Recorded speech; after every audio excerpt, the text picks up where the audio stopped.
وأما من أوتي كتابه بشماله فيقول يا ليتني لم أوت كتابيا ولم أدر ما حسابيا يا ليتها كانت القاضية ما أغنى عني ماليا هلك عني سلطانيا خذوه فغلوه ثم الجحيم صلوه ثم في سلسلة زرعها 70 ذراعا فاسلكوه. Allahumma arhamna bil Quran. Dan ada pun orang yang menerima catatan amalnya dengan tangan kiri, kelak dia berkata, duh, andai kata aku tidak pernah terima catatan amal ini, dan aku tidak pernah tahu tentang hisabku yang berantakan ini. Duh, andai kata kematian itu adalah akhir segala-galanya. Rupanya tiada berguna bagiku harta, dan telah lenyap semua kekuasaanku. Dan itu ujaran orang-orang yang menyesal. Marah tapi mau taubat udah nggak bisa, dan itu adalah hari di mana mereka nggak ngerasa hina, ditambah hinanya lagi di hadapan semua makhluk. Di yaumul hisab itu, tiba-tiba Allah perintahkan, uzuhu fawullu, tangkap dia.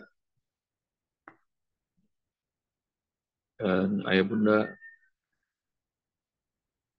orang-orang yang banyak mulia di dunia ini, begitu diumumkan di berita, di televisi, dia ditangkap aja, jangankan hatinya, keluarganya aja, bahkan sampai keluarga jauh, bahkan tetangga aja malu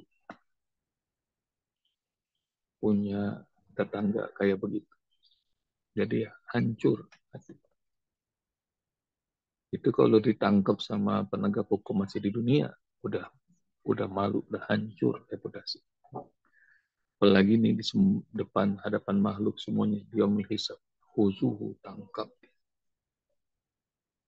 pagulu, dan kemudian belenggu, tangannya sampai ke leher. Sumal jahima solu, masukin dalam kondisi dirantai, dibelenggu, dimasukin ke neraka jahim, dicemplung. Semua fil silatin zar'uha sab'una zura'an fasuluku. Dan diikat sama rantai yang tadi waktu lagi kayak gini, saya ngerasain tuh kayak lagi megang rantai panas dari api yang panjangnya 70 hasta. 70 hasta melilit di tubuhnya. Kalau satu hasta itu adalah setengah meter, maknanya 35 meter. Rantai itu mengikat lebih panjang daripada tali yang mengikat sapi kurban. Dan betapa hinanya, betapa tidak berdayanya. Udah dimasukin neraka, tangan leher dibelenggu, seluruh tubuh dirantai. Dengan rantai yang 70 hasta, kira-kira 35 meter. Baru dibalut sama kain kafan aja, biasanya kita lihat mayit tidak berdaya. Ya pun, tatap itu. Dibalut kain kafan, diikat dengan tali-talinya. Udah tiada berdaya. Apalagi kalau dibelenggu, dililit rantai, panjangnya sampai 70 hasta, dicemplungin ke neraka. Gimana dia? Udah berasa belum tuh, ayah bunda?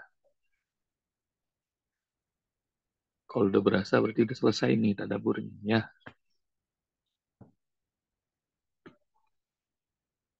Dan bukan, insya Allah bukan buat kita. Juga bukan buat keluarga kita. Selagi masih beribadah pada Allah, selagi masih menegakkan sholat, selagi masih taat pada Allah dan Rasulnya, ini ayat bukan buat hamba-hamba kesayangan Allah, bukan. Tapi sebab banyak salah dan dosa kami yang pernah dilakukan dulu-dulu. Nah, caranya kalau masih banyak dosa yang pernah atau terlanjur dilakukan, taubat. Ya. Kalau itu haknya hak Allah, maka bertaubat. Kalau urusannya sama manusia, minta maaf, minta ridho. Kalau dia nggak ridho kecuali ditebus, kesalahannya tebus. Ya, benar. Dengan semampu mungkin. Dan insya Allah kondisi yang menakutkan ini bukan buat hamba-hamba Allah yang Allah sayangi. Jadi buat hamba-hamba Allah yang Allah sayangin, udah kita lewati ayatnya kemarin. Yang menerima dengan tangan kanan, dia kegirangan, dia senang dengan hisab, dikasih kehidupan yang bahagia, di surga yang indah, pohon-pohonnya, buah-buahannya gampang untuk dipetik, dan dipersilakan makan minum senikmat mungkin. Nah itu buat hamba-hamba kesayangan yang sedikit bisa bangun sholat subuh. Dari 8 miliaran hamba Allah yang masih Allah kasih hidup, yang bisa bangun sholat subuh sedikit. Sedikit hamba Allah yang bisa berjamaah ke masjid sholat subuh. Dan lebih sedikit lagi habis ya mulai sholat subuh, terus baca Al-Quran, mentadaburinya lebih sedikit lagi. Karenanya beruntung tuh ya bunda. Kalau setiap hari Allah masih kasih cahaya, Allah pilih kita di antara hamba-hamba Allah yang sedikit. Dan banyak orang yang sebelum subuh udah ngejar dunia. Barangkali ayah bunda juga pernah ngerasain dalam hidup tuh. Sebelum subuh masih gelap banget, udah ngejar-ngejar dunia. Sekarang mah enggak. Ngejarnya Allah, setiap hari pengen dapetin cahaya dari Allah. Buktinya kalau ngejar satu ayat, dua ayat, tiga ayat setiap pagi, dunia juga masih dapat. Tapi kalau dunianya yang dikejar, ayatnya kagak dapet, segala-galanya nggak dapet. Nah, balik ya bunda. Jadi sampai kemarin kita dapat di ayat ma'agna anni maliya halaka anni sultani.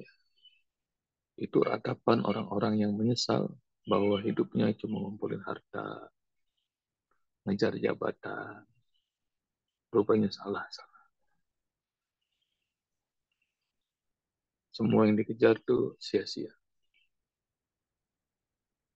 Dan tadi Dr. Akbar juga sampaikan, untuk anak-anak juga diajarkan, kejar Allahnya. Nanti kalian belajar ilmu apapun, kedokteran apapun yang kalian kejar, nanti malah enak ketemu. Jangan diulangin lagi. Kejar dunianya, nggak dapet-dapet. Kadang-kadang targetnya mau jadi dokter gigi misalnya.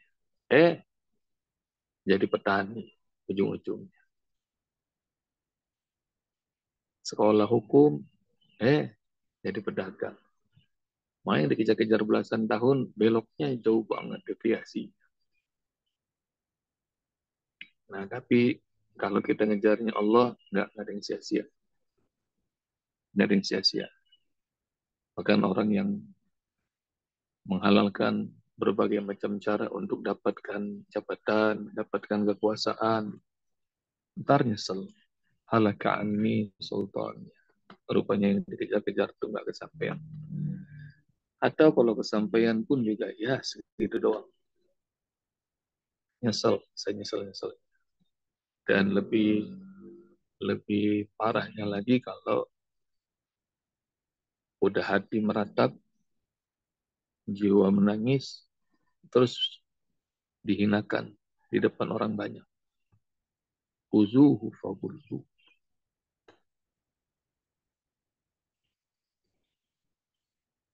Dikasih rompi, orangnya aja udah malu.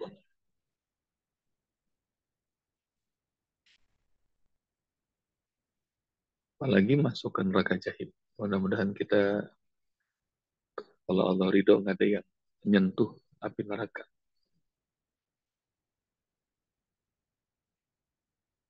Kalau nyentuh neraka jahim, nggak usah nyentuh.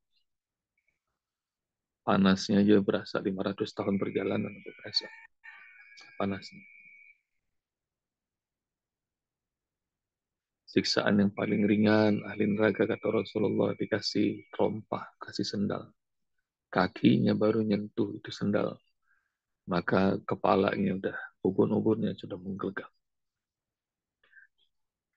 Itu paling ringan. Nah ini sekarang dicemplungin dalam kondisi dibelenggu dan seluruh tubuh dirantai. Dengan 70 hasta rantainya yang panas.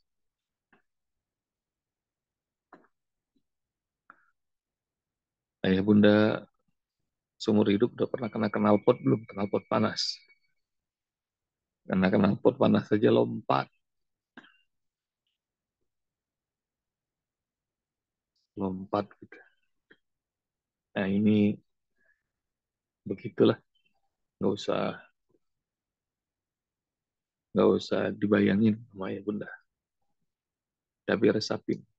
Yang harus pengen, nah ini kalau masih ada kekeliruan-keliruan yang dahulu, yang masih takut kalau kita ngebayanginnya, taubat. Selagi masih Allah kasih kesempatan, taubat sungguh-sungguh. Barangkali ada yang pernah berzina, barangkali ada yang pernah minum khamar, barangkali ada yang suka dengan nafkah haram, barangkali kegemarannya menzolimi orang,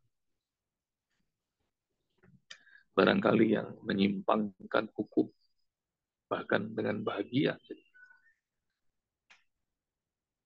taubat sama Allah. Kalau berkaitan dengan hak-hak manusia, minta ampun, minta maaf, minta ridho. Enggak diridhoi sama orang yang kita zolimi, balas kezaliman yang kita ambil darinya. Pulangin. Pulangin. Dan Allah maha menerima taubat, ayah bunda.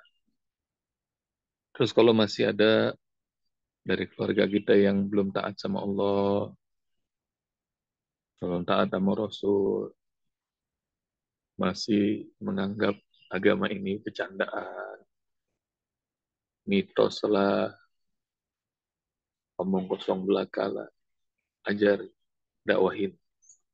Karena ini, karena rasa sayang sama mereka. Rasa sayang sama mereka. Kalau ada tetangga rumahnya kebakaran, semua kita lompat bantuin. Yang bisa pakai air, yang bisa bawa ember, yang bisa bawa karung basah. Pokoknya semua tetangga pada ikutan. Nggak usah pakai pengumuman, nggak usah diminta tolong, semuanya nolong. Itu tetangga, boleh jadi kita kenal, boleh jadi belum kita kenal. Kita bantuin. Padahal itu tetangga baru dibakar pakai api dunia. Kalau api dunia aja segitu meresahkan bagi kita, sampai kita bantuin sekuat tenaga tetangga kita, kalau ada darah daging, mau dimasukin sama Allah, dengan api yang panasnya 70 kali lipat daripada api dunia, masa kita nggak sekuat tenaga kita bantuin keluarga kita? Ayo bantuin. Maka nggak boleh ada yang nggak sholat, nggak boleh ada yang nggak beriman. Semuanya harus beriman. Dan itu yang selalu didoain sama para nabi itu, Rabbi ja'alni muqimas sholati wa min dzurriyyati Rabbana wa taqabbal du'a. Dirinya, keluarganya, keturunannya jadi ahli sholat. Rabbana hablana min azwajina wa dzurriyyatina qurrata a'yunin waj'alna lil muttaqina imama. Doa hamba-hamba Allah yang solihin, yang disebut dengan ibadur rahman. Salah satunya doain keluarganya. Ya Allah, jadikan pasangan kami, anak keturunan kami, penyejuk mata saat memandang. Dan jadikan kami menjadi imam, pemimpin bagi orang-orang bertakwa. Jadi takwa itu buat keluarga pasti harus menjadi kepastian, target utama. Dan kalau pengen punya cita-cita, jadi pemimpin bagi orang-orang bertakwa. Nah, karena itu mudah-mudahan insya Allah diri kita, keluarga kita, lingkungan kita, semuanya jadi penghuni surga. Insya Allah. Dalam surat Tur ayat 20-an, Allah Subhanahu wa taala berfirman, "Walladzina amanu wa taba'atuhum dzurriyyatuhum biimanin alhaqna bihim dzurriyyatahum."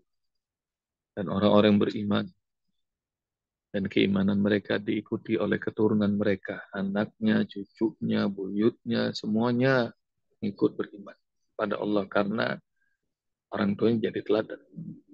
Alhaqna bihim dzurriyyatahum. Nanti di surga kami bakal kumpulkan mereka semua. Jadi orang tuanya, anaknya, cucunya, semuanya, buyutnya kumpul di surga. Itu yang disebut di dunia hasanah, wa fil akhirati hasanah. Di dunia bahagia, kumpul. Di rumah yang nyaman, yang teduh, yang indah, yang penuh dengan kenangan-kenangan manis. Nanti di akhirat juga bakal kumpul. Di surga Allah yang paling indah.